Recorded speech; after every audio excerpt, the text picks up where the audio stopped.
বলেছেন যে কোনো মানুষ পূর্ণাঙ্গ মুমিন ততক্ষণ পর্যন্ত হতে পারবে না যতক্ষণ পর্যন্ত সে তার নিজের চাইতে, তার সন্তানের চাইতে, তার পিতামাতার চাইতে আমি নবীকে বেশি না ভালোবাসবে।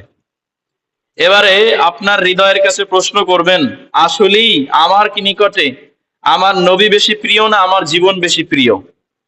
আমার নিকটে আমার সন্তান বেশি প্রিয় না আমার নবী বেশি প্রিয়? আমার নিকটে আমার পিতামাতা বেশি প্রিয় না আমার নবী বেশি প্রিয়?